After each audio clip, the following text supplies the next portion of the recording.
ಜಯತ್ಯಜೋ ಕ್ಷೀಣ ಸುಖಾತ್ಮಬಿಂಬಃ ಶೈಶ್ವರ್ಯಕಾಂತಿ ಪತತಃ ಸದೋದಿತಃ ಸ್ವಭಕ್ತ ಸಂತಾಪಮೃಷ್ಟ ಹಂತ ರಾಮಾವತಾರೋ ಹೃದೀಶ ಚಂದ್ರಮಾಃ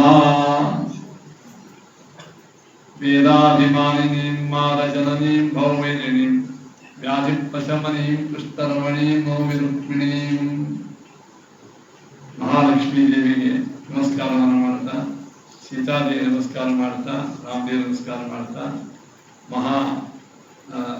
ಮಧ್ವಾಚಾರ್ಯರು ಅವತಾರ ನಮಸ್ತೆ ಪ್ರಾಣೇಶ ಪ್ರಣತ ವಿಭವಾಯಾವನಿ ಮಗಾಃ ನಮಸ್ವಾಮಿನ್ ರಾಮ ಪ್ರಿಯತಮ ಹನುಮನ್ ಗುರುಗುಣ ನಮಸ್ತುಭ್ಯಂ ಭೀಮ ಪ್ರಬಲತಮ ಕೃಷ್ಣೇಷ್ಟ ಭಗವನ್ ನಮಃ ಶ್ರೀಮನ್ಮಧ್ವಪದಿಶನ್ನೋ ಜಯ ಜಯ.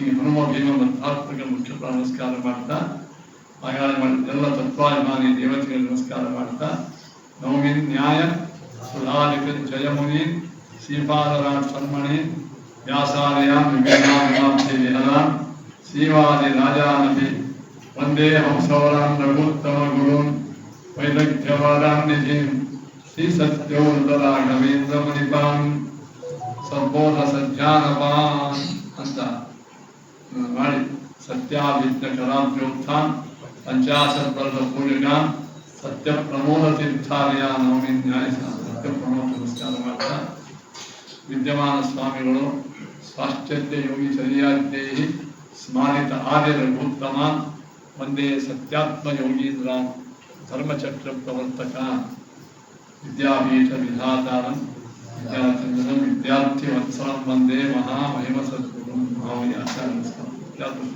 ಮಹಾಮಯ ಆಚಾರ್ಯ ಎಲ್ಲ ಸದ್ವೈಷ್ಣವ ಬಂಧುಗಳಿಗೆ ನಮಸ್ಕಾರವನ್ನು ಮಾಡ್ತಾ, ಸ್ವಸ್ಥತಾಂ ಅವಾಗ ಶ್ರುತ್ವಾ ಹನುಮತೋ ವಾಕ್ಯಂ ಯಥಾ ವಿಭಾಷಿತಂ ರಾಮಪ್ರೀತಿರಮಾಯುಕ್ತೋ ವಾಕ್ಯಂ ಉತ್ತರಮಬ್ರವೀತ್. ವಾಲ್ಮೀಕಿ ರಾಮಾಯಣದಲ್ಲಿ ಈ ಯುದ್ಧಕಾಂಡದ ಆರಂಭದಲ್ಲಿ ರಾಮದೇವರು ಹನುಮಂತ ದೇವರಿಗೆ ಒಂದು ವಿಶೇಷವಾದಂತಹ ಅನುಗ್ರಹ ರೂಪಿ ಮಾತಾಡ್ತಾರೆ. ಸುಂದರಕಾಂಡದ ನೀವು ಅಭಿಪ್ರಾಯ ಕೇಳಿ. ಮಹೇಂದ್ರ ಪರ್ವತವನ್ನು ಬತ್ತಿ ಹನುಮಂತ ದೇವರು ಪರ್ವತವನ್ನು ದಾಟಿ, ಇದು ಸಮುದ್ರವನ್ನು ದಾಟಿ ಲಂಕೆಗೆ ಹೋಗಿ ಸೀತಾದೇವಿಗೆ ಭೇಟಿಯಾಗಿ ಅವಳಿಗೆ ಪರಮಾತ್ಮ ಕೊಟ್ಟ ಉಂಗುರವನ್ನು ಸಮರ್ಪಣೆ ಮಾಡಿ ಸೀತಾದೇವಿಯ ಚೂಡಾಮಣಿಯನ್ನು ತೆಗೆದುಕೊಂಡು ರಾಮದೇವರ ಮಹಿಮೆಯನ್ನು ತೋರಿಸುವ ಸಲುವಾಗಿ ಅವರು ಇದಕ್ಕೆ ಹೋಗ್ತಾರೆ, ರಾವಣನ ಸಭೆಗೆ ಹೋಗ್ತಾರೆ. ಏನು ಅದು ಯಾಕೆ ಹೋದ್ರು? ಸುಮ್ಮನೆ ತಮ್ಮ ಕೆಲಸ ಆಯಿತು ಮುಗಿಸ್ಕೊಂಡು ಹೋಗಿ ಬರ್ಬೇಕಾಗಿತ್ತು. ಅವ್ರ ಕೆಲಸ ಏನಿತ್ತು? ಸೀತಾ ಭೇಟಿಯಾಗಿ ಸಮಾಚಾರ ತಿರುಗಿ ಬರೋದಿತ್ತು. ಅಷ್ಟು ಮಾಡಿ ಪುನಃ ಅವರು ಅದು ಯಾಕೆ ಹೋದ್ರು ಎಂಬುವಂತಹ ಪ್ರಶ್ನೆ ಬಂತು. ರಾವಣನ ಭೇಟಿಯಾಗಿ ಬಾ ಅಂತ ರಾಮ ಹೇಳಿದ್ದಿಲ್ಲ. ಹನುಮಂತ ದೇವರು ಅಲ್ಲಿ ಮತ್ತೆ ಯಾಕೆ ಹೋದ್ರು? ಸೀತಾದೇವಿಗೆ ಸಂದೇಶ ಕೊಡೋದು, ಸೀತಾದೇವಿ ಕೊಟ್ಟ ಚೂಡಾಮಣಿಯನ್ನು ಒಂದು ತಲೆ ಮೇಲೆ ಹಾಕೋತಕ್ಕಂಥ ಆಭರಣವನ್ನು ರಾಮದೇವ ತಂದು ಕೊಡೋದು. ಕೆಲಸ ಆಯಿತು, ಅಲ್ಲಿಂದ ಹೋಗಿ ಬರ್ತಿತ್ತಲ್ಲ, ಹನುಮಂತ ದೇವರು ಯಾಕೆ ಹೋದ್ರು ಅಂತ ಒಂದು ಪ್ರಶ್ನೆ. ಅದಕ್ಕೆ ಎರಡು ಉತ್ತರ ಕೊಡ್ತಾರೆ. ಒಂದು, ರಾಮದೂತರು ಅಂದುಮುಖರಲ್ಲ. ಅವ ರಾವಣ ಏನು ಮಾಡಿದ್ದ? ರಾಮ ಇಲ್ಲದೇ ಇದ್ದಾಗ ಸೀತಾನ ಗಟ್ಟಿಯಾಗಿ ಅವನು ತೊಗೊಂಡು ಹೋಗ್ಬಿಟ್ಟಿದ್ದ. ರಾಮನ ಅಂಜಿದ್ದ, ರಾಮ ಇದ್ರ ನನ್ಗೆ ವೈರಿಕ ಶಕ್ತಿ ಇಲ್ಲ ಅಂತ ಅದೇ ಗೊತ್ತಾಗ್ತದೆ. ದುರ್ಬಲ ಕಳ್ಳ ಏನ್ರಿ? ಇಂಥ ಕಳ್ಳತನ ಯಾರು ಮಾಡ್ತಾರೆ ಹೇಳ್ರಿ? ಆ ಒಡೆಯನ ಅಂಜಿಕಿದ್ದವ್ರು ಮಾಡ್ತಾರೆ. ಹನುಮಂತ ದೇವರಿಗೆ ರಾವಣನ ಅಂಜಿಕೆ ಏನಿಲ್ಲ. ನಾನು ನನ್ನ ಕೆಲಸ ಮಾಡಿಕೊಂಡ ಸೀತಾನ ಭೇಟಿಯಾದ ನಿನ್ನೂ ನೋಡ್ತು ನಾನು ಬಂತು. ಎರಡನೇದ್ದು, ಮಧ್ವಾಚಾರ್ಯರೇ ಸುಂದರಕಾಂಡದಲ್ಲಿ ಒಂದು ಮಾತು ಹೇಳ್ಯಾರ. ಯಾಕೆ ಬಂದ್ರು? ಆತ್ಮಾವಿಷ್ಕರಣೆ ಚಿತ್ತಂ ಚಕ್ರೇ ಮತಿಮತ ಅಂಬರಹ. ಬುದ್ಧಿವಂತರಲ್ಲಿಯೇ ಶ್ರೇಷ್ಠನಾದ ಹನುಮಂತ ಆತ್ಮಾವಿಷ್ಕರಣ ಮಾಡಿದ. ಆತ್ಮಾವಿಷ್ಕರಣ ಶಬ್ದಕ್ಕೆ, ಆತ್ಮ ಶಬ್ದಕ್ಕೆ ಅನೇಕ ಅರ್ಥಗಳು. ಆತ್ಮ ಅಂದ್ರೆ ಮನಸ್ಸು, ಆತ್ಮ ಅಂದ್ರೆ ದೇಹ, ಆತ್ಮ ಅಂದ್ರೆ ಜೀವಾತ್ಮ, ಆತ್ಮ ಅಂದ್ರೆ ಪರಮಾತ್ಮ. ನೀವು ಯಾವುದೇ ಅರ್ಥ ಮಾಡಿಕೊಂಡ್ರು ಹನುಮಂತ ದೇವರು ತಮ್ಮ ಮನೋಬಲವನ್ನು ತೋರಿಸುವ ಸಲುವಾಗಿ, ತಮ್ಮ ದೈಹಿಕ ಶಕ್ತಿ ತೋರಿಸುವ ಸಲುವಾಗಿ, ತಮ್ಮ ಬೌದ್ಧಿಕ ಶಕ್ತಿ ತೋರಿಸುವ ಸಲುವಾಗಿ ಆಮೇಲೆ ತನಗೆ ದೇವರು ಮಾಡಿದ ಅನುಗ್ರಹ ಶಕ್ತಿ ತೋರಿಸುವ ಸಲುವಾಗಿ, ಭಗವಂತನ ಮಹಿಮಾ ತೋರಿಸುವ ಸಲುವಾಗಿ. ನೀವು ಆತ್ಮಶಬ್ದಕ್ಕೆ ಏನೆಲ್ಲ ಅರ್ಥ ಉಂಟೋ ಅದೆಲ್ಲ ಅರ್ಥವನ್ನು ಮಾಡಿದ. ಆವಿಷ್ಕರಣ ಅಂದ್ರೆ ಪ್ರಕಟ ಮಾಡುವುದು. ದೇವರ ಸಾಮರ್ಥ್ಯ ಎಷ್ಟದು, ದೇವರ ಭಕ್ತರ ಸಾಮರ್ಥ್ಯ ಯಾವ ಥರದ್ದದು.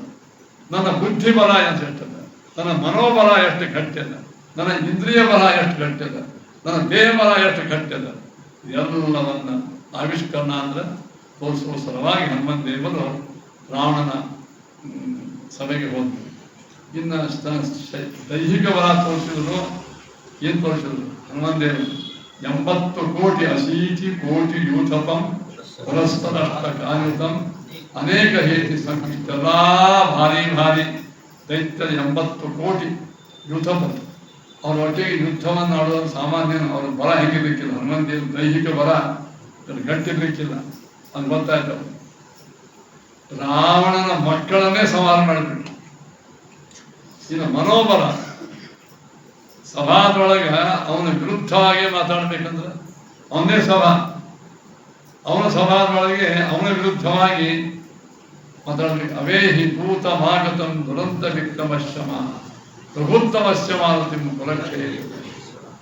ತಿಳ್ಕೊಳ ಯಾರಂತ ತಿಳ್ಕೊಂಡು ನಾವು ರಾಮನ ದೂತ, ದಾಸೋಹಂ ಕೌಸಲೇಂದ್ರಸ್ಯ. ಇದು ಹನುಮಂತ ದೇವರ ಬುದ್ಧಿ, ಅವರ ಶಕ್ತಿ, ಅವರ ಮನೋದಾರ್ಢ್ಯ ಗೊತ್ತಾಗ. ನಾವು ಹರಿಸರ್ವೋತ್ತವಾಗಿ ಜೀವತ್ತು ಅಂತಿರ್ತೀವಿ ಎಲ್ಲ ನಮ್ಮ ಮಂದಿ ಒಳಗೆ. ಏನ್ರಿ ಮುಂದೆ ಜನರೇ ಯಾರೇ ಅಷ್ಟನ್ನು ಸುಮ್ಮಬಿಡ್ತಾರಪ್ಪ, ಎಲ್ಲಿರು ಜಗಳ ಶುರುವಾಗ್ತಾವೆ, ಬೆಳೆ ಬೇಡ, ನಾವು ಸ್ವಲ್ಪ ಹಂಚಿಬಿಡ್ತೀವಿ. ಸ್ವಲ್ಪ ನಮ್ಮ ಶಕ್ತಿ ಅಷ್ಟೇ ಇರ್ತದೆ. ಅದು ಹನುಮಂತ ದೇವರು ಹಂಗಲ್ಲ. ರಾವಣನ ಲಂಕಾದೊಳಗೆ, ಅವನ ಸಭೆಯೊಳಗೆ, ಅವನ ಮಂತ್ರಿಗಳು, ಅವನ ಸೈನ್ಯದ ಮಧ್ಯೆಯೊಳಗೆ ಅವೆಲ್ಲ ಬಿಚ್ಚುಗತ್ತಿ ಹಿಡ್ಕೊಂಡು ನಿಂತ್ಕೊಂಡಾಗ ಏನು ಹೇಳಬೇಕು? ಅವೇಹಿ ದೂತಮಾಗತಂ ದುರಂತ ವಿಕ್ರಮಶ್ರಮ ಪ್ರಭುತ್ತಮಶ್. ಇದನ್ನು ಗಟ್ಟಿಯಾಗಿ ಜೋರಾಗಿ ಅವ್ರು ಹೇಳಬೇಕಂದ್ರೆ ಏನು ಬಲ ಇರಬೇಕಿಲ್ಲ ಹನುಮಂತ. ಇದೇ ಬಲ, ಇದೇ ಆತ್ಮಾವಿಷ್ಕಾರ. ಮತ್ತು ಭಗವಂತನ ಶಕ್ತಿ ಏನು ಹೇಳಿದ್ರು? ದಾಸೋಹಂ ಕೌಸಲೇಂದ್ರಸ್ಯ. ನಾನು ಕೌಸಲೇಂದ್ರನ ದಾಸ ಅಂದರು ಹನುಮಂತ ದೇವರು. ನಾನೇ ಹೀಗಿದ್ದಾಗ ನನ್ನ ಸ್ವಾಮಿ ಹಂಗಿರ್ಲಿಕ್ಕಿಲ್ಲ ರಾಮಂದು. ನಚೇತ್ ತದಾಸ್ಯ ಸಿತ್ವರನ್ ರಘುತ್ತಮ ಪ್ರಿಯಾಂತದ ಸಪುತ್ರ ಮಿತ್ರ ಬಾಂಧವೋ ವಿನಾಶ ಮಾಶು ಯಾಸ್ಯಸಿ ನರಾಮ ಬಾಣ ಧಾರಣೆ ಕ್ಷಮಾಸುರಾಸ್ವರೇ. ಇದು ಆತ್ಮಾವಿಷ್ಕರಣ ಅಂದೇನು? ಆತ್ಮ ಶಬ್ದಕ್ಕೆ ಯಾರು? ಪರಮಾತ್ಮ ಅಂತ ಅರ್ಥ. ಓಂ ಜುಭಾಧ್ಯಾತ್ಮ ಸ್ವಶಬ್ದಾತ್ ಓಂ. ಆತ್ಮ ಪರಮಾತ್ಮ. ಆ ಪರಮಾತ್ಮ ಒಂದು ಸ್ವಲ್ಪ ಶಿಟ್ಟಿಗೆದ್ದು ಕೈ ಒಳಗೆ ಧನುಸ್ ತಗೊಂಡು ನಿಂತಂದ್ರೆ ಸುರಾಸುರೋರುಗಾದಿಗೆ ದೇವದಾನವ ಮಾನವರು ಕೂಡ ಹುಡುಗಿ ಹೋಗಿಬಿಡ್ತಾರೆ. ಅಂಥ ಪರಮಾತ್ಮನ ಸಾಮರ್ಥ್ಯ ನೋಡಿ. ಆತ್ಮಾವಿಷ್ಕರಣ, ತನ್ನ ಬುದ್ಧಿಯ ಆವಿಷ್ಕರಣ, ಪರಮಾತ್ಮನ ಆವಿಷ್ಕರಣ, ತನ್ನ ಶರೀರ ಶಕ್ತಿಯ ಆವಿಷ್ಕರಣ, ಭಗವದ್ ಭಕ್ತರ ಶಕ್ತಿಯ ಆವಿಷ್ಕರಣ, ಇದೆಲ್ಲ ಆತ್ಮಶಬ್ದಕ್ಕೆ ನಾಲ್ಕೈದು ಅರ್ಥಗಳಿದ್ದಾರೆ. ಆತ್ಮಾವಿಷ್ಕರಣೆ ಚಿತ್ತಂ ಚಕ್ರೇ ಮತಿಮತಾಂಬರ. ನಮ್ಮ ತನವನ್ನು ನಾವು ಪ್ರಕಟ ಮಾಡಿಕೊಳ್ಳಬೇಕು, ಮಾಡಬಾರದು. ಬಹಳ ಸಂಶಯ ಬರ್ತದೆ. ಎಷ್ಟೋ ಸಲ ತನ್ನನ್ನು ತಾನು ಬಣ್ಣಿಸಬಾರದು, ತನ್ನ ಬಣ್ಣಿಸಬೇಡ ಅಂತ ನಮ್ಮ ಚೇತನ ಭಾಗ್ಯವಾಡಿ ಕೂರ್ಕೊಂಡಿದ್ರು. ಭಾಗ್ಯವಾಡಿ ಅಂತ ಹೌದು. ಆತ್ಮಾವಿಷ್ಕರಣ ಆಗ ತನ್ನ ಬಣ್ಣಿಸಬೇಡ, ತನ್ನನ್ನು ತಾನು ಹೊರಗಡೆ ಮಾಡ್ಕೋಬಾರ್ದು, ತನ್ನನ್ನು ತಾನು ಹೊಡ್ಕೋಬಾರ್ದು. ಎಲ್ಲಿ ದೊಡ್ಡವರು ಎಲ್ಲಿ ಸಣ್ಣವ್ರ ಎದುರಿಗೂ ಕೂಡ ವಿನಾಕಾರಣ ನಾ ಹೀಗಿದ್ದೀನಿ ತಿಳ್ಕೋಬಾರ್ದು. ರಾಮಸೇ ಭಯಂಕರ ಮುಟ್ಟಿಗೆ ನಾ ಯಾರು ಹೇಳ್ತೀನಿ ಕೇಳ ನೋಡೇ ಮಾಡ್ತೀನಿ. ಅಲ್ಲಿಂದ ಕಾರಣ ಇಲ್ಲ. ಹಾಗಾದ್ರೆ ಎಲ್ಲಿ ನಮ್ಮ ಶಕ್ತಿಯ ಆವಿಷ್ಕರಣದಿಂದ, ನಮ್ಮ ಬುದ್ಧಿಯ ಆವಿಷ್ಕರಣದಿಂದ, ಭಗವಂತನ ಶಕ್ತಿಯ ಆವಿಷ್ಕರಣದಿಂದ ಕೆಲಸ ಆಗ್ತದ, ಅದಕ್ಕೆ ತಪ್ಪೇನು ಇಲ್ಲ. ದಾಸೋಹಂ ಕೌಸಲೇಂದ್ರ ತನ್ನ ಆವಿಷ್ಕಾರ. ಅವನ ನರಾವರಣ ಧಾರಣೆ ಇದು ಭಗವಂತನ ಶಕ್ತಿಯ ಆವಿಷ್ಕಾರ. ಅದಕ್ಕೆ ಕಾರಣ ಹನುಮಂತ ಸುಂದರ ಕಾಂಡದ ಒಳಗೆ ಭಗವದ್ ಭಕ್ತರ ಶಕ್ತಿ, ಆ ಶಕ್ತಿ ಕೊಟ್ಟ ಭಗವಂತನ ಮಹಾಶಕ್ತಿ, ಅದು ಎರಡನ್ನೂ ಅಲ್ಲಿ ಆವಿಷ್ಕರಣ ಮಾಡಿದ್ದು ಯೋಗ್ಯವೇ. ಇಂಥ ಅದಕ್ಕೆ ಸುಂದರ ಕಾಂಡ ಅಂತ. ಇಂತಹ ಸುಂದರ ಕಾಂಡದಲ್ಲಿ ಹನುಮಂತ ದೇವರು ತಾವು ಸಮುದ್ರವನ್ನು ದಾಟಿ ಪುನಃ ರಾಮದೇವರ ಕಡೆಗೆ ಬಂದು ಸೀತಾದೇವಿ ಕೊಟ್ಟಿರತಕ್ಕಂಥ ಆ ಶ್ರೇಷ್ಠ ಶಿರೋರತ್ನವನ್ನು ಪರಮಾತ್ಮನ ಪಾದಾರ ಬಿಂದಕ್ಕೆ ಹಾಕಿ ಕೈ ಮುಖದ್ದು ನಿಂತ್ಬಿಟ್ರ. ಇನ್ನೂ ಮಾತಾಡಾದೇನೆ ಸುಮಕ ನೋಡಿ. ರಾಮದೇವರ ಮುಂದೆ ರಾಮಂ ಸ್ವದೇಶ್ವರ ಅಗಣ್ಯ ಗುಣಾಭಿರಾಮಂ ಸಂಪ್ರಾಪ್ತ ಸರ್ವ ಕಪಿವೀರ ವರೆ ಸಮೇತ ಚೂಡಾಮಣಿಂ ಪವನಜ ಪದಯೋರ್ನಿಧಾಯ ಸರ್ವಾಂತೆ ಕಾಲ ಭಕ್ತ್ಯ. ಅಲ್ಲಿ ಪಾದ ಮೇಲೆ ಇಟ್ಟು ದೂರ ನಿಂತ್ಬಿಟ್ಟಂತೆ. ಸಾವಿರಾರು ಕಪಿಗಳು ಇಂಥ ಅಸಾಧಾರಣವಾಗಿರ್ತಕ್ಕಂಥ ರಾಮದೇವರು ಮಾಡ್ಯಾರ, ಹನುಮಂತೇವರು ಮಾಡ್ಯಾರ. ಅವಾಗ ಅವ್ನ ಮಿತ್ರ ಹೇಳಿದ, ಹನುಮಂತ ನೀನು ಮಾಡಿದಿಲ್ಲ ಹೇಳ್ಕೊ. ಅವ ಆತ್ಮಾವಿಷ್ಕರಣ ಇದು ಮಾಡಲಿಲ್ಲ, ಅದು ಮಾಡಿದ. ಆತ್ಮಾವಿಷ್ಕರಣ ಇದು ಮಾಡಲಿಲ್ಲ. ಭಗವಂತನ ಮುಂದೆ ಯಾಕೆ ಮಾಡಿ, ನಮ್ದು ಎಲ್ಲ ಯಾವ ಗೊತ್ತದ ಅಲ್ಲೇನು ಮಾಡೋದಿರ್ತಾರೆ, ಅದು ಅವ್ರು ಹೇಳ್ಕೊತ ಹೇಳ್ತಾರೆ.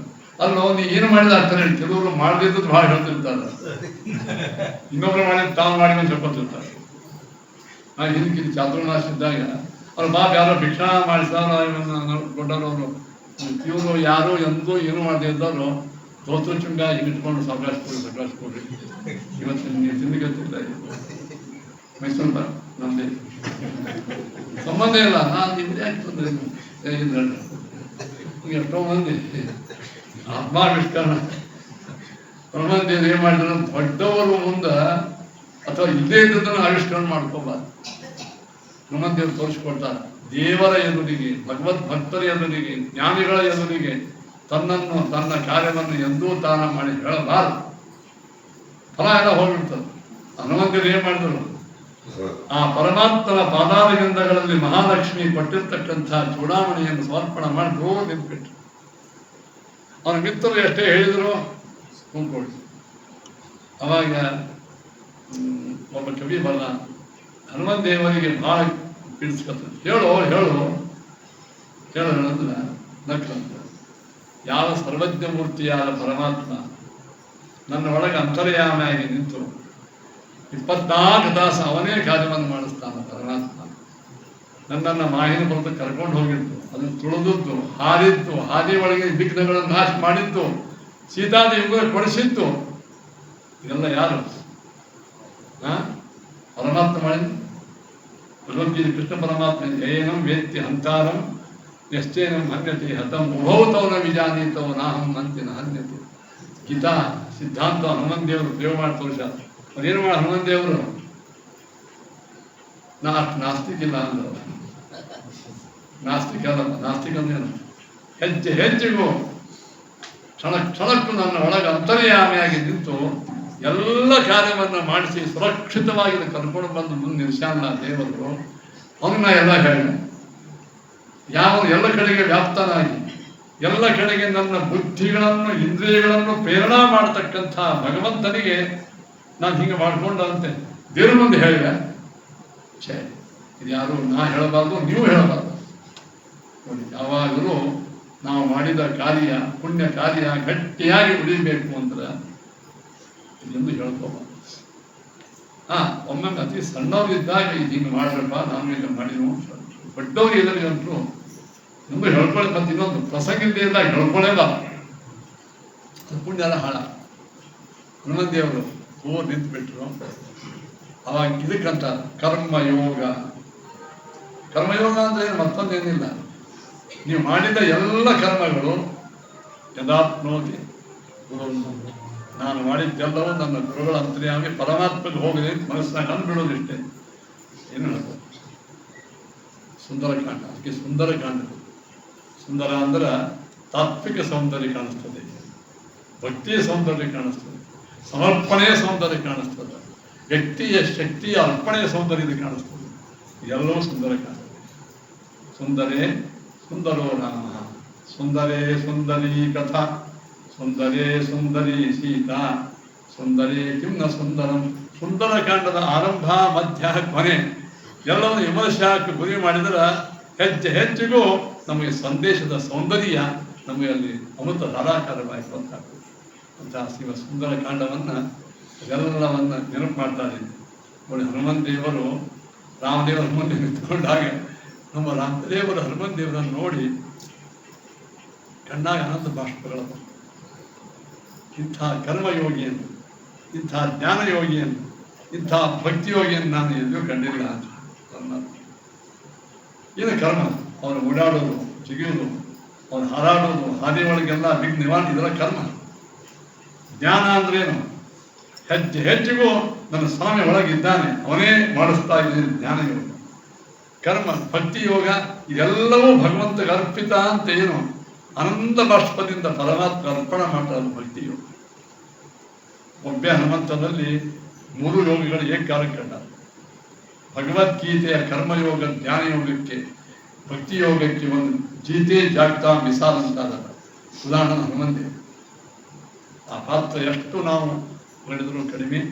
ಇಂತಹ ಹನುಮಂತ ದೇವರ ಕಾರ್ಯವನ್ನು ನಾವು ನೋಡಿ ಆವಾಗ ಯುದ್ಧಕಾಂಡದ ಆರಂಭದಲ್ಲಿ ಬರ್ತದೆ. ವಾಲ್ಮೀಕಿ ಹೇಳ್ತಾನೆ, ಶ್ರುತ್ವಾ ಹನುಮತೋ ವಾಕ್ಯಂ ಯಥಾವದ ವಿಭಾಷಿತಂ ರಾಮ ಪ್ರೀತಿ ಸಮಾಯುಕ್ತೋ ವಾಕ್ಯಂ ಉತ್ತರಮಬ್ರವೀತ್. ನೋಡಿ, ಹನುಮಂತ ದೇವರು ಏನೇನೆಲ್ಲ ಹೇಳಿದರು, ಲಂಕಾದಾಗ ನಡೆದದ್ದೆಲ್ಲ ಹೇಳಿದರು.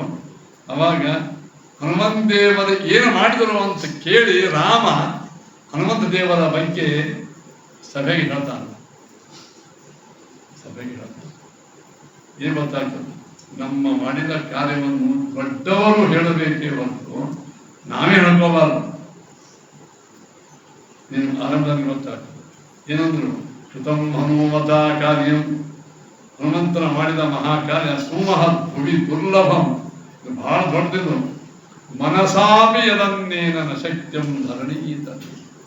ಹನುಮಂತೇವರ ಮಾಡಿದ ಒಂದೊಂದು ಕಾರ್ಯವೂ ಇದು ಯಾರೂ ಮಾಡಲಿಕ್ಕೆ ಮನಸ್ಸಿನಿಂದಲೂ ಶಕ್ಯ ಇಲ್ಲ. ಶಕ್ತಿನೇ ಇಲ್ಲ. ಆರಂಭದಲ್ಲಿ ನೋಡೋಣ, ಎಲ್ಲರೂ ಕಪಿಗಳು ಅವರು ಸಮುದ್ರ ದಾಟಲು ಅಶಕ್ಯ ಅಂತ ಇನ್ನೇನು ಅವರು ಅಂದರು, ಯಾರಿಗೂ ಶಕ್ಯ ಇಲ್ಲ ಅಂತ ಹೇಳಿ ಅವರು ಗರ್ಭಾಸನ ಹಾಕ್ಕೊಂಡು ಉತ್ತರಕ್ಕೆ ಮುಖ ಮಾಡಿ ತಮ್ಮ ಮುಖವನ್ನು ಹೊತ್ಕೊಂಡು ಅವರು ಪ್ರಾಯೋಪೇಶಕ್ಕೆ ಕೂತ್ಬಿಟ್ರು.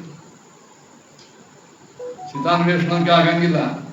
ಇನ್ನು ಇದು ನಾವು ರಾಮದೇವರ ಸ್ಮರಣ ಮಾಡ್ಕೊಂಡು ಪ್ರಾಣ ಬಿಟ್ಟು ಬಿಡ್ತೇವಂತ ನಿರಾಶ.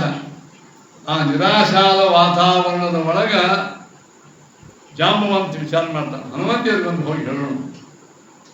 ಆ ಹನುಮಂತೇವ್ರ ದೂರ ಕೂತ್ಬಿಟ್ಟಿದ್ರು. ಅವ್ರಿಗೆ ಹೋಗಿ ಹನುಮಂತೇವರಿಗೆ ಹೇಳ್ತಾರೆ ಎಲ್ಲ ಕಪಿಗಳು, ಜಾಂಬವಂತ, ಉಚ್ಚಿಷ್ಟ ಹರಿಶಾರ್ದೂಲ ಲಂಘಯಸ್ವ ಮಹಾರ್ಣವಂ ವಿಷಣ್ಣ ವಾನರ ಸರ್ವೇ ಹನುಮನ್ ಕಿಮುಪೇಕ್ಷಸೆ. ಹರಿಶಾರ್ದೂಲ ಉಚ್ಚಿಷ್ಟ ಕಿಮುಪೇಕ್ಷಸೆ, ಉಪೇಕ್ಷೆ ಯಾಕೆ ಮಾಡಲಿಕ್ಕೆ? ವಿಷಣ್ಣ ವಾನರ ಸರ್ವೇ, ಎಲ್ಲ ವಾನರ ವಿಷಣ್ಣ ಆಗ್ಯಾರ, ಅಂದ್ರೆ ನಿರಾಶೆ ಆಗಿಲ್ಲ. ಪರಾಹಿ ಸರ್ವಭೂತಾನಾಂ, ನಿನ್ನ ವೇಗ ಸರ್ವಭೂತರಲ್ಲಿಯೂ ಬಹಳ ವಿಶಿಷ್ಟ.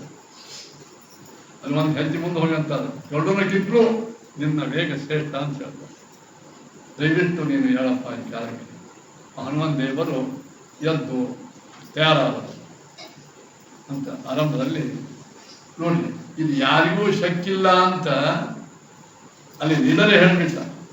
ಲೀಡರ್ ಯಾಕೆ? ಎಲ್ಲ ಮಂದಿನೇ ಹೇಳಿದ್ರು. ಅವ ಹನುಮಂತ ದೇವರು ಎದ್ದು ಹಾರ್ಲಿಕ್ಕೆ ಮಾಡ್ರು, ಹಾರಿದರು ಅಂತ ಹೇಳಿ ಸಣ್ಣ ಪ್ರಶ್ನೆ ಬರ್ತದೆ. ಇಂತ ನಾ ಹೇಳಿದ್ದೀನಿ ಏನಂದ್ರೆ, ಹನುಮಂತ ದೇವರು ಎಲ್ಲ ಚಲೋ ಮಾಡ್ಯಾರ್ರಿ, ಆದ್ರೆ ಮಂದಿನ ಅಸಹ್ಯ ಮಾಡಿ ತಾವು ಹೀರೋ ಅಂತ ಮೊದಲೇ ಹಾರಿಬಿಟ್ಟರೆ ಆಗಿ ಹೋಗ್ತದೆ.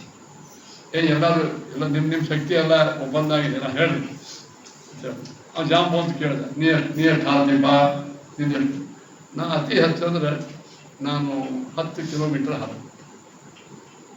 ಸುಮ್ಮನೆ 10 ಕಿಲೋಮೀಟರ್ ತೊಗೊಂಡು ಏನು ಮಾಡು, ಒಳಗೆ ಹೋಗು ನೀರಾಗ. ಇರೋದು 100 ಕಿಲೋಮೀಟರ್ ಅಂತ, 100 ಯೋಜನೆ ಅಂತ. ಇನ್ನೊಬ್ಬರು ಕೇಳಿದ 20, 30, 40, 60, 70 ಹಿಂಗೆಲ್ಲ ಹೋಯ್ತು. ಏನ್ರಿ 100 ತನಕ ಹೋದ ಒಬ್ಬತ್ತ ಹಂಗದ. ನಾ 100 ಹಾರಬಹುದು, ಹಾರ್ತೇನೆ, ಆದರೆ ತಿರುಗಿ ಬರ್ತೀನಿ ಬರ್ತಿಲ್ಲ ತೊಗೊಂಡೇ ಮಾಡಿ. ಮತ್ತು ಟೋಟಲ್ ಏನಾಯ್ತು? ರಿಸಲ್ಟ್ 0. ನಂಗೂ ಲಾಟ್ರಿ ಹತ್ತಿದ್ರೆ ಯಾರಿಗೆ ಹತ್ತೆ ಇಲ್ಲ, ಅದು ಹಿಂದಿನ ನಂಬರ್ ನಂದದ ಅಂತ ತೊಗೊಂಡೆ. ಈಗ ಹತ್ತೆ ಲಾಟ್ರಿ 1 ಕೋಟಿ ರೂಪಾಯಿ ಹತ್ತಿದ, ಹಿಂದಿನ ನಂಬರ್ ನಂದದ ತೊಗೊಂಡು ಆ ನಂಬರ್ ತೊಗೊಂಡು ಮಾಡಾವೆ. ಹಂಗಾಯ್ತು. ಹಾಗಾದ್ರೆ ಹನುಮಂತ ದೇವರಿಗೆ ಯಾರಿಗೂ ಶಕ್ಕಿಲ್ಲ ಅಂತ ಇನ್ನೇನು ಪ್ರಾಣ ಬಿಡ್ಲಿಕ್ಕೆ ತಯಾರಾದರು. ಆವಾಗ ಹನುಮಂತ ದೇವರು ಎದ್ದು ಸಮುದ್ರ ಲಂಘನ ಮಾಡಿದರು. ಇಲ್ಲಿ ಏನು ಅನ್ನಿಸ್ತಾ ಅಂತಂದ್ರೆ ಇವರೆಲ್ಲರೂ ಅಪ್ರಯೋಜಕರು, ಜೀವಂತ ಹೆಣ, ಯಾರೂ ಉಪಯೋಗ ಇಲ್ಲ ಅಂತ ಅವ್ರಿಗೆಲ್ಲ ಹಣಿಪಟ್ಟಿ ಕಟ್ಟಿ ಅಯೋಗ್ಯ ತಾವು ಹಾರಾಟ ಬಂದು ಇದು ಒಬ್ಬರನ್ನ ಅಸಹ್ಯ ಮಾಡಿ ಒಬ್ಬರ ಅಸಮರ್ಥರು ಅವರ ಅಯೋಗ್ಯರು ಅಂತ ಘೋಷಣೆ ಮಾಡಿ ತಾ ಕೆಲಸ ಮಾಡೋದಕ್ಕಿಂತಲೂ ತಾನೇ ಮೊದಲು ಮಾಡಿಬಿಟ್ಟಿದ್ರು ಅವ್ರಿಗೂ ಮರ್ಯಾದೆ ಉಳಿತಿತ್ತು. ಹನುಮಂತೇವ್ರು ಹೀಗ್ಯಾಕೆ ಮಾಡಿ ಎಂಬುವಂಥ ಸಾಮಾನ್ಯ ಪ್ರಶ್ನೆ ಬರ್ತದೆ. ಅದಕ್ಕೊಂದು ಉತ್ತರ ಅದಕ್ಕೂ ಇದೇ ಹೇಳ್ದಂಗದ ಏನಂದ್ರೆ ಹನುಮಂತೇವ್ರು ಹಿಂಗೆ ಯಾಕೆ ಮಾಡಿದ್ರು ಅಂದ್ರೆ ಎಲ್ಲ ಕಪಿಗಳ ರಕ್ಷಣೆಗಾಗಿ ಹಿಂಗೆ ಮಾಡಿ ರಕ್ಷಣೆ ಆಗ್ತದೆ. ಮಾನ ಹರಾದ ಹೋಯ್ತಲ್ಲ ಇನ್ನೇನು ರಕ್ಷಣೆ ಆಗೋದಿಲ್ಲ, ಎಲ್ಲ ಹರಾದಾಗಿ ಹೋಯ್ತು. ಇಲ್ಲ, ರಕ್ಷಣಾ ಮಾಡಿ ಈ ರಕ್ಷಣೆ ಕಪಿಗಳೆಲ್ಲರೂ ಸುಮಾರು 3-4 ತಿಂಗಳು ಸೀತಾನ್ವೇಷಣವನ್ನು ಮಾಡೋದ್ರ ಕಾಲದಲ್ಲಿ ತಪ್ಪದಾಗಿ ಹುಡುಕ್ಯಾಡ್ ನಡೆದಿದ್ದು. ಸಾಕಷ್ಟು ಸಾಮ ಸೇವಾ ಮಾಡಿದ್ರು, ಸೀತಾದೇವಿ ಸೇವಾ ಮಾಡಿದ್ರು ಎಲ್ಲರೂ. ಇದು ಕೊನೆಯ ಹಂತ. ಇಲ್ಲಿ ಇವರ ಈ ಮಾಡಿದ ಪುಣ್ಯ ರಕ್ಷಣೆ ಆಗ್ಬೇಕಂತ ಹನುಮಂತೇವರಿದ್ರು ಮಾಡಿ. ರಕ್ಷಣೆ ಏನಾಗ್ತದೆ ಅಂತ ಕೇಳಿದ್ರೆ ಏನಾಗ್ತದೆ ನೀವೇ ವಿಚಾರ ಮಾಡಿ. ಹನುಮಂತೇವರು ಯಾರು ಕೂಡ್ರೆ ನಾವು ಹೋಗಿ ಬರ್ತೀನಿ ಅಂತ ಹೇಳಿ ಸುಮ್ಮನೆ ಬರಬೇಡ ಹಾರಿ ಅಲ್ಲಿ ಹೋಗಿ ಎಲ್ಲ ಕಾರ್ಯ ಮಾಡ್ಕೊಂಡು ತಿರುಗಿ ಬಂದಿದ್ದ ಅಂದ್ರೆ ಅವಾಗ ಎಲ್ಲ ಮಾಡ್ತೀವಿ ನೀವ್ಯಾಕೆ ಹೋಗಿರ್ರಿ. ನಾವು ಇಚ್ಛಾ ಇತ್ತು ನೀವು ಮುಂದೆ ನೀವು ಬಿಡಬೇಕು, ನಾವು ಮುಂದೆ ಎಲ್ಲ ತಾನೇ ಮುಂದೆ ಮಾಡ್ತಾನೆ. ನಾವು ಚಾನ್ಸೇ ಕೊಡಂಗಿಲ್ಲ.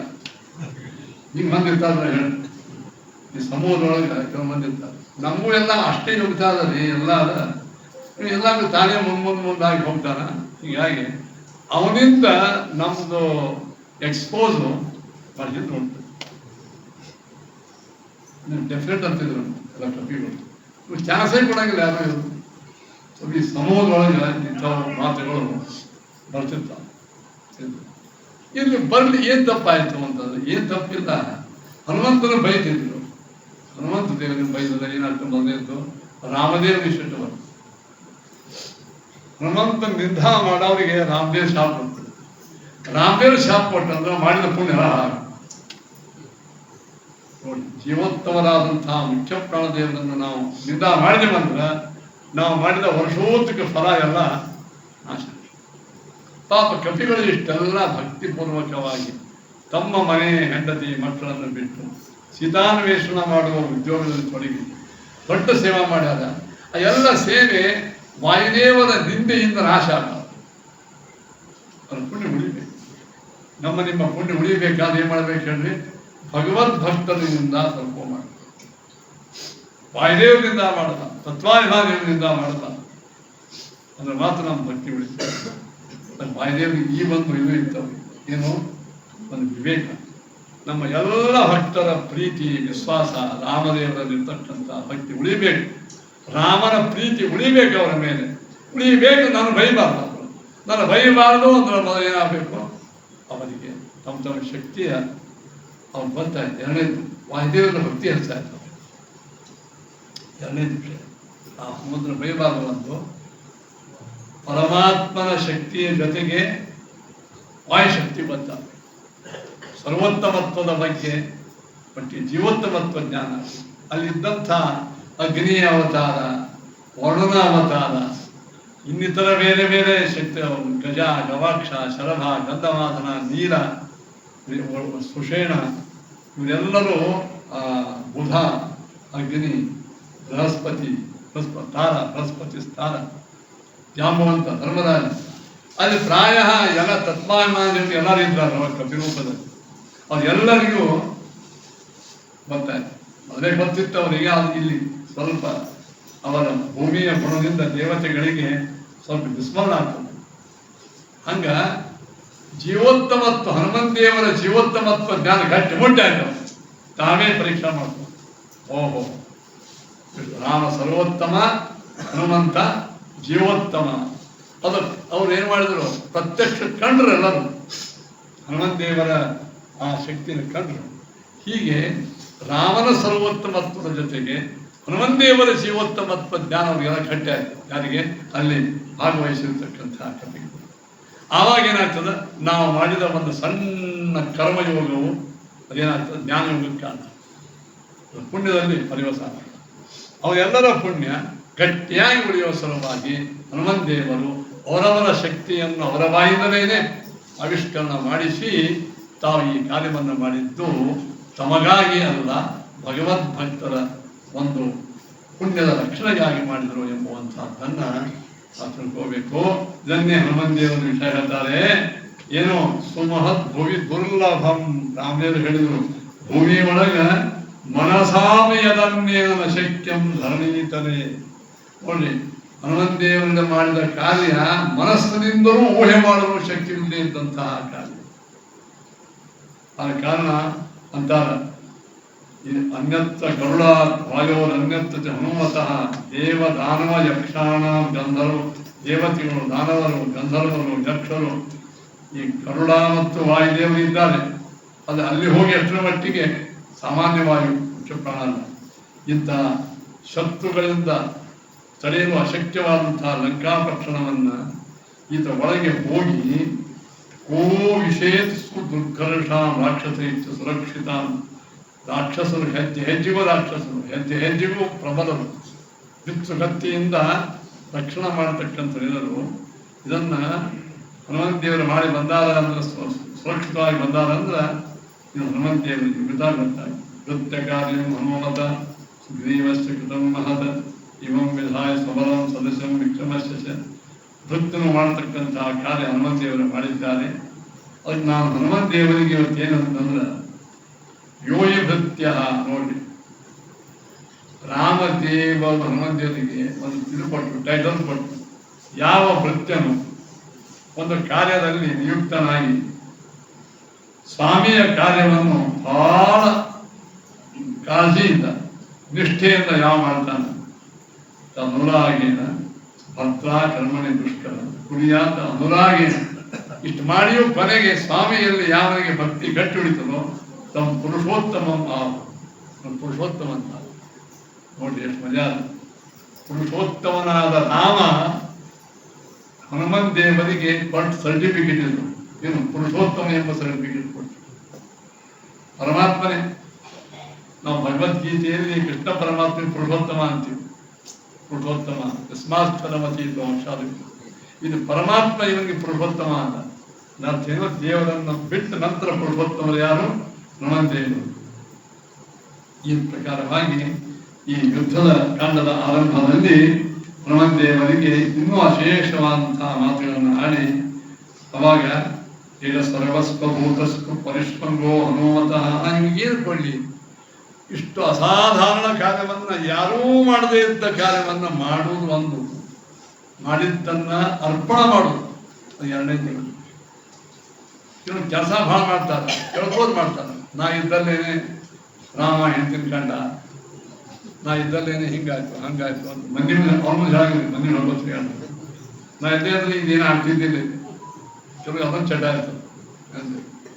ಆದರೆ ಇವು ಯಾವ ಹನುಮಂತಿಯರು ಮಾಡಿದ್ರೆ ಯಾವ ಮಾಡಲಿಲ್ಲ, ಕೇವಲ ರಾಮನನ್ನು ನಿಂತು ನಮಸ್ಕಾರ ಮಾಡಿಬಿಟ್ರು. ಅದನ್ನು ನೋಡಿ ಹನುಮಂತ ದೇವಿ ಅಂದರು, ರಾಮದೇವರು ಇತ್ಯುಕ್ತ ಪ್ರತಿಷ್ಠಾಂಗೋ ರಾಮಸ್ತಂ ಪರಿಷಸ್ವಜೇ ತಾನು ಸ್ವಪ್ನಪ್ರಧಾನಮಧಿಕಂ ಭವನಾತ್ಮಜ. ಹನುಮಂತ ದೇವರ ವಿಚಾರವನ್ನು ವಾಲ್ಮೀಕಿಯನ್ನು ಹೇಳ್ತಾನೆ, ಆಚಾರ್ಯರು ಹೇಳ್ತಾನೆ. ಭಗವಂತನ ಸ್ವಪ್ನಪ್ರಧಾನಮಧಿಕಂ, ತನ್ನನ್ನೇ ಪರಮಾತ್ಮ ತಾನು ಕೊಟ್ಕೊಂಡ್ಬಿಟ್ಟಾನೆ, ಅಂದರೆ ಆಲಿಂಗನವನ್ನು ಕೊಟ್ಟಂತೆ. ಇಂಥ ಹರಯೋ ದಕ್ಷಿಣ ಈ ಪ್ರಕಾರವಾಗಿ ಹನುಮಂತ ದೇವರನ್ನು ಅಪ್ಪಿಕೊಂಡು ಅವ್ರಿಗೆ ಹೇಳಿದಂತೆ, ಹನುಮಂತ ನಿನಗೆ ಮುಂದಿನ ಅವತಾರದಲ್ಲಿ, ಅಂದರೆ ಮುಂದಿನ ಕಲ್ಪದಲ್ಲಿ ಸಮಗ್ರ 14 ಲೋಕಾತ್ಮಕ ಬ್ರಹ್ಮಾಂಡವನ್ನು ಆಳುವ ಜವಾಬ್ದಾರಿ ಕೊಟ್ಟಿದ್ದೇನೆ, ಈ ಮುಂದಿನ ಚತುರ್ಮುಖ ಅಂದ್ಬಿಟ್ಟು ಇಂತಹ ಅದ್ಭುತವಾದಂತಹ ಕಾರ್ಯವನ್ನು ಮಾಡಿದರು. ಅಂತಹ ಪರಮಾತ್ಮ ಇಲ್ಲಿ ನಮಸ್ಕಾರ ಮಾಡಿ, ಸಂತಾಪಸ್ಥಿತತೆ ಸ್ಥಾನಂ ನಹಿ ಪಶ್ಯಾಮ ಸಂತು ಶೋಕ ಪರಿದ್ಯೋನಂ ರಾಮಂ ದಶರಥಾತ್ಮಜಂ ಸರಿಮ. ಆವಾಗ ರಾಮದೇವರವರು ಇಷ್ಟು ಸಮುದ್ರವನ್ನು ದಾಟಿ ಅಲ್ಲಿ ಹೋಗಿ ಯುದ್ಧವನ್ನು ಆಡಿ ಹೇಗೆ ಮಾಡೋದು, ಸ್ವಲ್ಪ ಮನುಷ್ಯ ಸಹಜವಾದಂತಹ ಬುದ್ಧಿಯನ್ನು ಪರಮಾತ್ಮ ತೋರಿಸ್ತಾನೆ.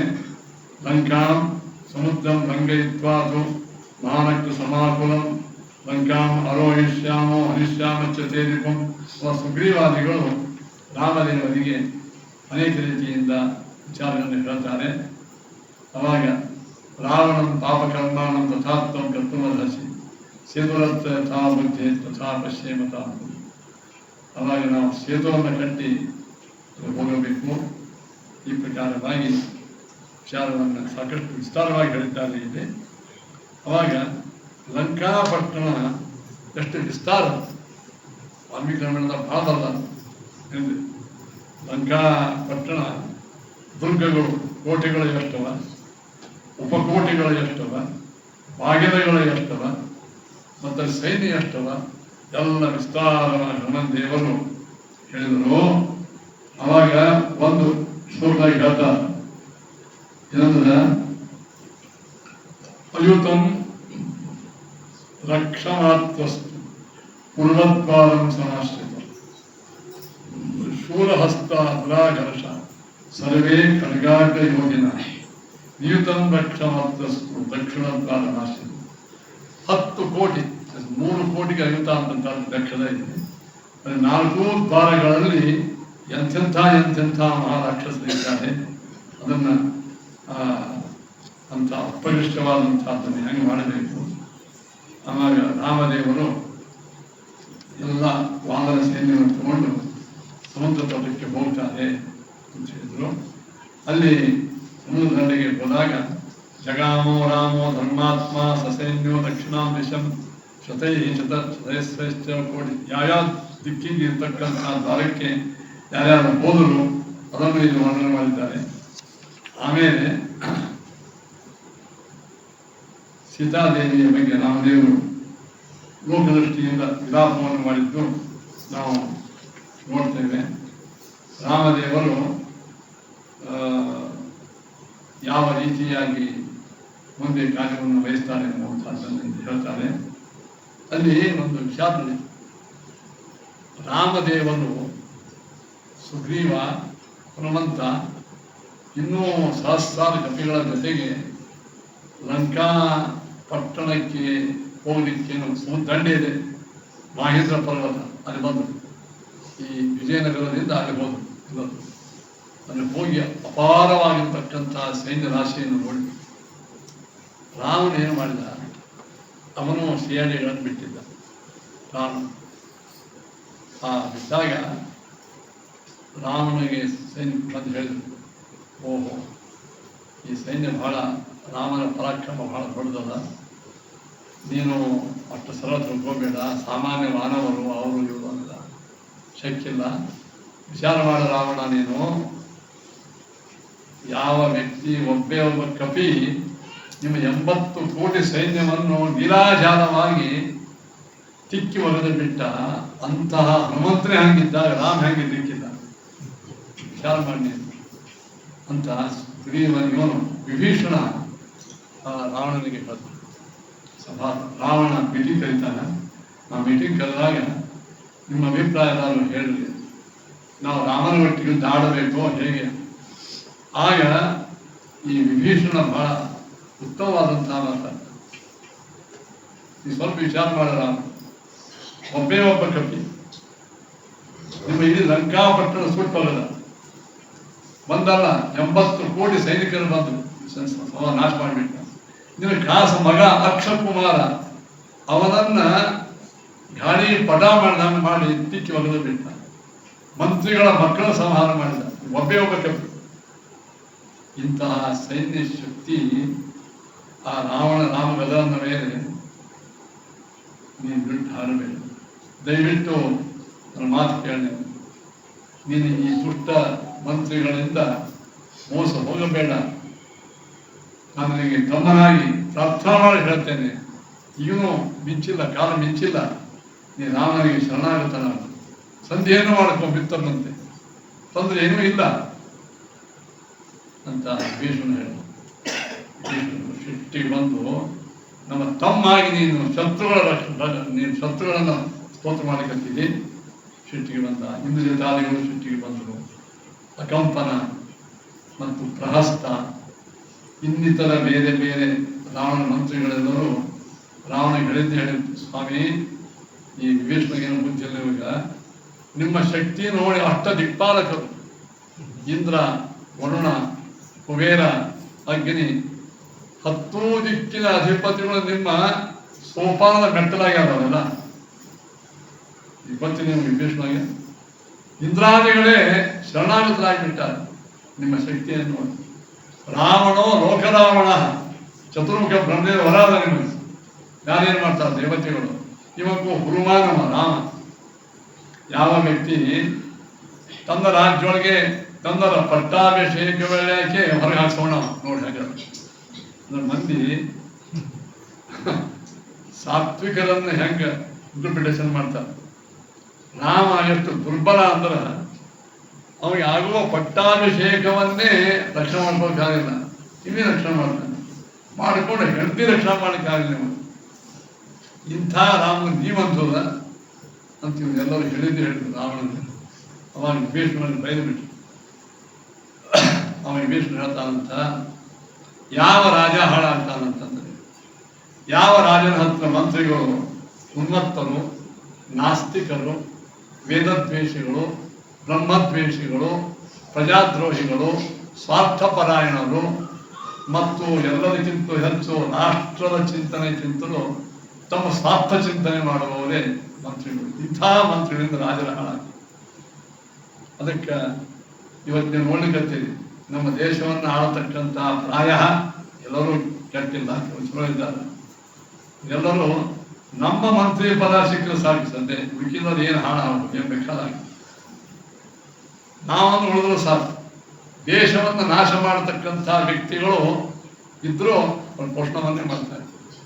ಇದು ವಿಭೀಷಣ ಅಂದೇ ಹೇಳಿದ್ದ ರಾವಣ. ಇಂತಹ ಮಂತ್ರಿಗಳಿಂದ ಕೂಡಿದ ರಾಜ ನಾಶ ಮುಖಾಸ. ನಾನು ಬರೆದು ಕೊಡ್ತೇನೆ ಅಣ್ಣ, ಈ ಅಯೋಗ್ಯ ಮಂತ್ರಿಗಳ ಮಾತನ್ನು ಕೇಳಿ ನೀನು ಒಪ್ಪಿ ರಾಮನ ವಿರೋಧ ಮಾಡ್ಕೋಬೇಡ. ಮತ್ತು ಅವನಿಗೆ ಅಪಮಾನ ಮಾಡಿಬಿಟ್ರು. ಏನು ಮಾಡಿದ ವಿಭೀಷಣ? ಭಗವದ್ ಧ್ಯಾನ ಮಾಡ್ತಾ ನಿಂತ ಮಾಯಾಗಿ. ಹಾಗೆ ರಾಮದೇವರು ಇನ್ನಿ ಸಮುದ್ರದ ಈ ದಂಡೆಗಿದ್ದು ನಾವು ಶತ್ರುಕಟ್ಟೆ ಕಡೆ ಹೋಗಿಲ್ಲ. 4 ತನ್ನ ದೂತದಿಂದ ಕೂಡಿಕೊಂಡು 4 ತನ್ನ ಬಿತ್ತದಿಂದ ಕೂಡಿಕೊಂಡು ವಿಭೀಷಣ ಈ ರಾಮ ಇರ್ತಕ್ಕಂತಹ ಸ್ಥಳಕ್ಕೆ ಬರ್ತಾನೆ. ಆಕಾಶ ಮಾರ್ಗವಾಗಿ ರಾಮನಿಗೆ ಬಂದು ನಮಸ್ಕಾರ ಮಾಡ್ತಾನೆ. ಸ್ವಾಮಿ, ನಾನು ರಾವಣನ ತಮ್ಮ ವಿಭೀಷಣ, ನಿಮ್ಮ ಭಕ್ತ. ದಯವಿಟ್ಟು ನಾನು ಶರಣಾಗತರಾಗಿದ್ದೇನೆ, ನನಗೆ ಆಶ್ರಯವನ್ನು ಕೊಡ್ರಿ. ಆವಾಗ ರಾಮದೇವರು ಲಕ್ಷಾವಧಿ ಸೈನ್ಯ, ಕಪಿ ಸೈನ್ಯ, ಮಗ್ಗಕ್ಕೆ ಸುಗ್ರೀವ, ಜಾಂಬವಂತ, ಅಂಗದ, ಹನುಮಂತೇವರು ಭಾರಿ ಭಾರಿ ಭಾರಿ ವಿಐಪಿಸಿದರು. ಜ್ಞಾನ ಕಲ್ಲು ಜ್ಞಾನ ಪರಮಾತ್ಮ ಕೂತಾನ, ಎಲ್ಲ ಕಡೆ ನೋಡ್ತಾ ಇದ್ದಾನೆ ರಾಮದೇವರು. ಇವನು ಆಕಾಶವಾಗಿ ಬಂದಿವ, ಆಕಾಶವಾಗಿ ಹೋಗಿ ಬಂದು ನಿಂತವ. ಅವಾಗ ವಿಭೀಷಣನಿಗೆ ರಾಮ ಒಳಗೆ ಸ್ವೀಕಾರ ಮಾಡಿದೇನು, ಶರಣಾಗತರಾದವರಿಗೆ ರಾಮ ಸ್ವೀಕಾರ ಮಾಡಿದೇನು ಅಂದ್ರೆ ಅಲ್ಲಿ ರಾಜಧರ್ಮವನ್ನು ತೋರಿಸ್ತಾನ. ರಾಜ ಏನೇ ಮಾಡಿದ್ರು ವಿಶೇಷವಾಗಿ ಶತ್ರು ರಾಷ್ಟ್ರದ ಒಟ್ಟಿಗೆ, ಶತ್ರುಗಳ ಒಟ್ಟಿಗೆ ವ್ಯವಹಾರ ಮಾಡುವ ಹೇಳಾಕ ಮಂತ್ರಿಗಳನ್ನು ಕೇಳಬೇಕು, ಮುಕ್ತಾಯ ಬೇಕಾದ್ರೆ ಮಾಡಿ. ಅದಕ್ಕೆ ಮೊದಲು ಸುಗ್ರೀವ ಕೇಳಿದ. ಸುಗ್ರೀವ ಏನಪ್ಪ, ಇವ ಶತ್ರು ಪಕ್ಷದವ ಬಂದಾನ, ಇನ್ನು ಸ್ವೀಕಾರ ಮಾಡೋಣ ಬೇಡ. ಸುಗ್ರೀವ ಹೇಳಿದ, ಸ್ವಾಮಿ, ಈ ಸಂದರ್ಭದೊಳಗೆ ವಿಚಾರ ಮಾಡಿದ್ರೆ ನಮ್ಮ ಸೈನ್ಯ ಶಕ್ತಿಯನ್ನು ನೋಡಿ ರಾವಣ ಬಹುಶಃ ಗಾಬರಿಯಾಗ. ಅದಕ್ಕೆ ತನ್ನ ಅತ್ಯಂತ ಆಪ್ತ ಕಾರ್ಯದರ್ಶಿ ಯಾರು ಅಂತ ಅವನಿಗೆ ಪಟ್ಟು ಕಳ್ಸಾನೆ. ನೀವು ಅವತ್ತು ಹೋಗೋದು ಮಿತ್ರಾಗು, ಅಲ್ಲಿದೆಲ್ಲ CID ರಿಪೋರ್ಟ್ ನಮ್ಗೆ ಕಳಿಸ್ತಾ ಇದ್ರು. ಶತ್ರುಗಳು ಇದೊಂದು ತಂತ್ರವು, ನಮ್ಮನ್ನು ಸಂಧಿ ಮಾಡ್ಕೊಂಡು ಇದ್ರ ಒಳಗೆ ಬಂದು ಇಲ್ಲಿ ಎಲ್ಲ ಕಾನ್ಫಿಡೆನ್ಸ್ ಇದಂತ ಅದೆಲ್ಲ ಹೋಗಿಗಳು. ಹಂಗೆ ಶತ್ರುಗಳ ಬಂಧು ಬಾಂಧವರು ಒಂದು ಶತ್ರುಗಳೇ ಅವರು ಸ್ವೀಕಾರ ಮಾಡಿಕೊಡುದು. ಸ್ವಾಮಿ, ನಮ್ಮ ಐಕ್ಯ ಚಿತ್ರ ಆಗ್ತದೆ, ಒಳಗಿನ ಗುಟ್ಟು ರಟ್ಟ ಆಗ್ತದೆ, ದಯವಿಟ್ಟು ಸ್ವೀಕಾರ ಮಾಡಬೇಡ. ಆವಾಗ ಅಂಗದನು ಅದೇ ಹೇಳಿ ಇಷ್ಟೊಂದು ಭಾಷೆ ಅಂದ್ಕೊಂಡಾರಲ್ಲ. ಆಮೇಲೆ 5-6 ಮಂದಿನ ಎಲ್ಲಾದ್ರೂ ಕೇಳಿದ ರಾಮ, ಈ ಹಂಗೆ ಕರ್ಕೋಬಾರ್ದು, ಶತ್ರು ಪಕ್ಷದವರನ್ನು ಎಂದು ಒಳಗೆ ಹೋಗ. ಆವಾಗ ವರದೇವತಾಯ ಹನುಮಂತ ದೇವರಿಗೆ ರಾಮದೇವರು ಕೇಳ್ತಾರೆ, ಹನುಮಂತ ನಿಂದೇನ ಅಭಿಪ್ರಾಯ? ತತ್ರಾರೂಪಮ ಪರಂ ವರದೇವತಾಯ ಶ್ರೀಮದಾಚಾರ್ಯ. ವಾಯುದೇವರ ಒಂದು ರೂಪ ಹನುಮಂತ ದೇವರು ರಾಮದೇವರಿಗೆ ಹೇಳಿದರು. ಏನು? ಒಬ್ಬ ವ್ಯಕ್ತಿ ಒಳ್ಳೆಯವನ, ಒಬ್ಬ ವ್ಯಕ್ತಿ ಕೆಟ್ಟ. ಇವ ಒಳ್ಳೆಯವ, ಇವ ಕೆಟ್ಟ ಅಂತ ನಿರ್ಣಯ ಮಾಡಬೇಕಾದ್ರೆ ಮೊದಲು ನಾವು ಆ ವ್ಯಕ್ತಿಯ ಸ್ವಭಾವವನ್ನು ತಿಳ್ಕೊಂಡು, ಶತ್ರು ಪಕ್ಷದವನ್ನೇ ಮಿತ್ರ ಪಕ್ಷದವನ್ನೇ ಯಾರೇ ಇರ್ತಾರೆ, ಆ ವ್ಯಕ್ತಿಯ ಪರಿಚಯ ನಮಗಿರುತ್ತೆ. ಪ್ರಾಯ ಇವರೇನೋ ಈ ಸದ್ಯ ಹೇಳಿದ್ರು, ಇವ್ರು ಯಾವ ಸುಭೀಷ್ ನೋಡೇ ಇರಲಿಲ್ಲ ಯಾರು. ರಾವಣ ತಮ್ಮ ಬರೀ ಕೇಳ. ಒಬ್ಬ ವ್ಯಕ್ತಿಯ ಬಗ್ಗೆ ನಾವು ಜಡ್ಮೆಂಟ್ ಕೊಡಬೇಕಾದ್ರೆ ಒಂದು ಒಳ್ಳೆಯದನ್ನಲಿಕ್ಕೆ ಕೆಟ್ಟ ಅನ್ನಲಿಕ್ಕೆ. ಒಳ್ಳೆಯದನ್ನಲಿಕ್ಕೆ ಬಹಳ ನೋಡೋಕೆ ಕಾರಣ ಚಲೋ ಇದ್ದಾನ ಅನ್ಸೋದು, ಅವ್ನು ಕೆಟ್ಟಿದ್ದಾನ ಬಹಳ ಅಂತ ಆಗಬೇಕಾದರೂ ಜವಾಬ್ದಾರಿ ಇರಬೇಕು. ನಾಳೆ ಒಮ್ಮೆ ನಮ್ಮ ಮಾತು ವಿಷಯ ಹೋಯ್ತಂದ್ರೆ ಗೊತ್ತಾಗ್ತದೆ, ಇದೇನೋ ದ್ವೇಷ ಹೇಳ್ಕೊತಾರ, ಸ್ವಾರ್ಥ ಹೇಳ್ಕೊತಾರ, ಸಹನ ಇಲ್ಲಿವರೆಗೆ ಅದ್ರ ಗುಣ ನಮ್ಗೆ ಹೆಸರು ಹೇಳ್ತಿ. ಇನ್ನೊಮ್ಮೆ ನಮ್ಮ ಮಾತು ಯಾರು ಕೇಳ, ನಮ್ಮ ಮಾತು ನಾವು ಕೂತಿರ್ಬೇಕು, ನಮ್ಮ ಮಾತನ್ನ ಗಾಂಭೀರ್ಯವಿರಬೇಕು, ನಮ್ಮ ಮಾತಿನೊಳಗೆ ಮಾತ್ಸರ್ಯ ಇರಬಾರ್ದು, ನಮ್ಮ ಮಾತಿನಲ್ಲಿ ಯಾವುದೇ ಈರ್ಷ್ಯ, ಅಸೂಯ, ರಾಗ, ದ್ವೇಷ, ಕಾಪಟ್ಯ, ಅಸಹನೆ, ಅಸಂತೋಷ ಯಾವ ಇರಬಾರ್ದು. ಅಂದ್ರೆ ಆ ಮಾತುಗಳು ಖರೆ ಆಗ್ತದೆ. ಪ್ರಾಯ ಇವರೆಲ್ಲರಿಗೆ ವಿಭೀಷಣ ರಾವಣ ತಮ್ಮ ಬಸ್ ಇಷ್ಟೇ. ಆದರೆ ನಾವನ್ನು ಮಾತ್ರ ವಿಭೀಷಣನನ್ನು ನಾನು ಬಹಳ ಸಮೀಪದಿಂದ ನೋಡಿದ್ದೇನೆ, ನಾನು ಹೋದಾಗ ನೋಡಿದ್ದೇನೆ. ಆದ್ದರಿಂದ ವಿಭೀಷಣನು ಅತ್ಯಂತ ಉತ್ತಮನಾದಂತಹ ವ್ಯಕ್ತಿ, ಅವನು ಸ್ವೀಕಾರ ಮಾಡಲಿಕ್ಕೆ ಅಡ್ಡಿ ಇಲ್ಲ ಅಂತ ಹನುಮಂತ ದೇವರು ವಿಭೀಷಣನಿಗೆ ತೋಳಿಕೆ ವಿನಯದಿಂದ ಪರಮಾತ್ಮ ಪ್ರಾರ್ಥನೆ ಮಾಡಿ ಪರಮಾತ್ಮ ತಗೊಂಡ. ಇಷ್ಟು ವಿಷಯವನ್ನು ರಾಮಾಯಣದೊಳಗೆ ಒಂದು ಗಂಟೆ ತನಕ ಹೇಳ್ಯಾರ. ನಾವು 5 ಮಿನಿಟ್ನಾಗ ಹೇಳ್ಬಿಟ್ಟು ಈ ಕಾಂಡವನ್ನು ಮುಗಿಸ್ಬೇಕಾಗಿದೆ. ಬಹಳ ಅತ್ಯುತ್ತಮವಾದಂತಹ ಸಮಾಜಗಳು ನಡೆದಾವ ರಾಮಾಯಣದೊಳಗೆ. ವ್ಯಕ್ತಿಯ ಮೀಮಾಂಸ, ವ್ಯಕ್ತಿಯ ವ್ಯಕ್ತಿತ್ವ ಗುಣಗಳನ್ನು ಯಾವ ರೀತಿಯಾಗಿ ನಾವು ನೋಡಬೇಕು, ಇದನ್ನು ನೋಡಬೇಕು. ಹನುಮಂತ ದೇವರ ಮಾತು ಬುದ್ಧಿ ಫಲಂ ಯಶೋ ಹೇಗೆ. ಹನುಮಂತ ದೇವರ ಬುದ್ಧಿ ಎಷ್ಟು ಸೂಕ್ಷ್ಮವಾಗಿತ್ತು, ಎಷ್ಟು ತೀಕ್ಷ್ಣವಾಗಿತ್ತು, ಎಷ್ಟು ಆಳವಾಗಿತ್ತು, ಎಷ್ಟು ದೂರದರ್ಶಿಯಾಗಿತ್ತು. ಎಲ್ಲವನ್ನ ಹನುಮಂತ ದೇವರ ನಾವು ಹೇಳ್ತೀವಲ್ಲ ಫೇಸ್ ರೀಡಿಂಗ್ ಅಂತ ಕಡೆಗೆ ವ್ಯಕ್ತಿತ್ವವನ್ನು ಚಿಂತನೆ ಮಾಡೋದು, ಇವೆಲ್ಲ ನಾವು ಇವತ್ತು ಸಾಕಷ್ಟು ಈ ಭಾಷೆಗಳನ್ನು ಹೇಳ್ತಿರ್ತೀವಿ. ಒಬ್ಬ ವ್ಯಕ್ತಿಯ ಅಳೆಯುವುದು ವಿಶೇಷವಾಗಿ ರಾಜಮನೆತನದ ವ್ಯಕ್ತಿಯನ್ನು ಅಳೆಯುವುದು ಸರಳವಾಗಿಲ್ಲ. ಹನುಮಂತ ದೇವರು ಬಹಳ ಸುಂದರವಾಗಿ ಹೇಳಿದರು. ರಾಮದೇವರು ತಕ್ಷಣ ಅದನ್ನು ಹೇಗೆ ಸ್ವೀಕಾರ ಮಾಡಿ ಸುಗ್ರೀವನಿಗೆ ಇವನಿಗೆ ಹನುಮಂತ ದೇವರಿಗೆ ವಿಶೇಷವಾಗಿ ಬೆಂಬಲವಾಗಿ ನಿಂತು ವಿಭೀಷಣನ ಹೇಗೆ ತೋಟರು ಆ ವಿಚಾರವನ್ನು ನಾವು ಕಾಣ್ತಾ ಇದ್ದೇವೆ. ನಾಳೆ ದಿವಸ ಇದೇ ಭಾಗವನ್ನು ಮುಂದುವರಿಸ್ತೇವೆ. ಶ್ರೀಕೃಷ್ಣಾರ್ಪಣಮಸ್ತು.